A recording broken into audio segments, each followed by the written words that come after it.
Σε αυτό το επεισόδιο συνεχίζουμε την περιήγησή μας στο όμορφο νησί της Αίγινας. Ελάτε να δούμε μαζί τον εντυπωσιακό ναό της Αθηνάς Αφέας. Επίσης τη διαδρομή προς την Πέρδικα, έναν όμορφο παραδοσιακό οικισμό με το νησάκι Μονή.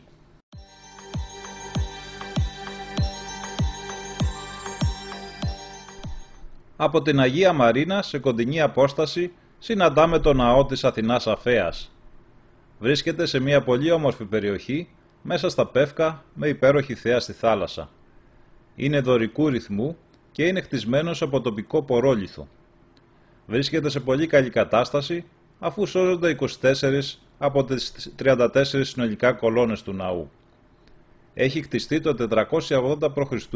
μετά την αυμαχία της Σαλαμίνας. Η Αφέα ήταν παλαιά θεότητα ή ηρωίδα που λατρευόταν στην Αίγινα, αλλά αργότερα η λατρεία της ταυτίστηκε με την πανελλήνια λατρεία της θεάς Αθηνάς. Όταν έχει καθαρή ατμόσφαιρα, βλέπεις από εδώ το ναό του Ποσειδώνα στο Σούνιο και τον Παρθενώνα στην Αθήνα. Λέγεται ότι οι τρεις ναοί σχηματίζουν ένα ιερό κατά τους αρχαίους Έλληνες ισοσκελές τρίγωνο. Κάποιοι θεωρούν ότι οι αρχιτέκτονες του Παρθενώνα είχαν αυτό το ναό σαν πρότυπο για το σχεδιασμό και την κατασκευή του.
Και εδώ είμαστε στον Παρθενώνα της Αίγινας, στο ναό της Αφέας Αθηνάς.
Φοβερός ο ναός, σε ένα πολύ όμορφο μέρος κατά πράσινο, αξίζει να τον επισκεφτούμε οπωσδήποτε όταν έρθουμε στην Αίγινα.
Φεύγουμε από το ναό της Αφέας και κατευθυνόμαστε προς την Πέρδικα.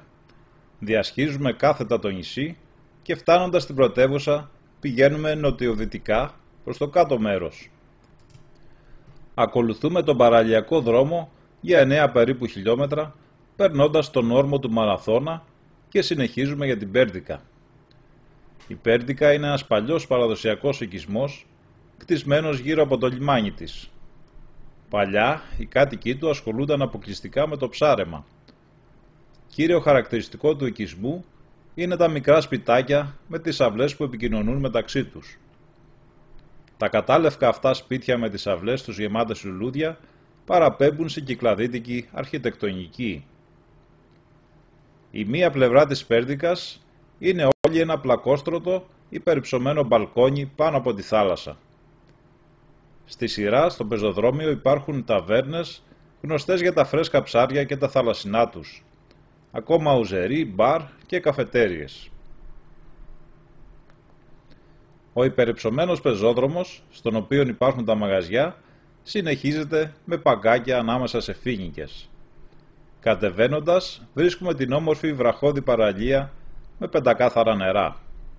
Υπάρχουν άλλες δύο παραλίες. Η πρώτη βρίσκεται στην είσοδο του λιμανιού και η δεύτερη παραλία βρίσκεται μετά το ακροτήρι της Πέρδικας αριστερά από την εκκλησία του Αγίου Σώστη. Σε μικρή απόσταση από την Πέρδικα βρίσκεται το νησάκι Μονή. Ανήκει στην Ιερά Μονή Χρυσολεόντισσας. Το καϊκάκι από την Πέρδικα σε αφήνει στην κεντρική αμμουδερή παραλία, η οποία είναι και οργανωμένη. Στη Μονή, που από το 1962 έχει ανακηρυχθεί σε πάρκο φυσικής εκτροφής θηραμάτων, ζουν ελεύθερα παγόνια, ελάφια και αγριοκάτσικα. Στο νησάκι υπάρχουν δύο πανέμορφες, καταγάλανες παραλίες, καθώς και πολλά μονοπάτια για πεζοπορία. Σίγουρα αξίζει μία επίσκεψη όταν πάτε στην Πέρδικα να περάσετε και απέναντι με το καραβάκι για να δείτε το όμορφο νησάκι της Μονής. Εμείς δυστυχώς λόγω της γνωστής κατάστασης δεν μπορέσαμε να βρούμε άλλα άτομα για να πάμε απέναντι.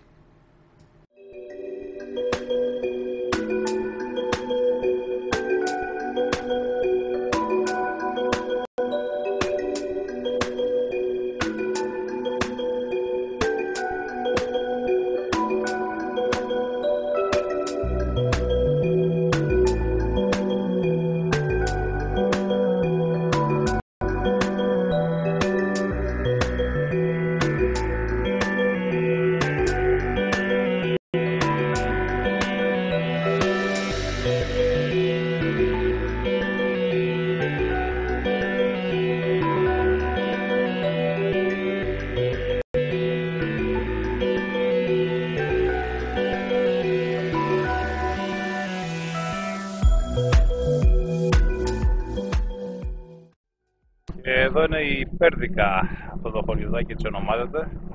Από εδώ φεύγουν καραβάκια που πάνε απέναντι σε αυτό το νησάκι, τη Μονή. Που συνήθως πάνε για μπάνιο, δεν έχει κάτι εκεί, μόνο μια καφετέρια νομίζω.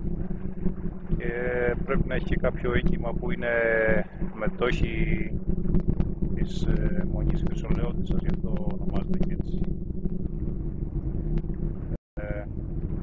Πάμε παλιά, πριν πολλά χρόνια είχε γίνει κάποιο ατύχημα εδώ.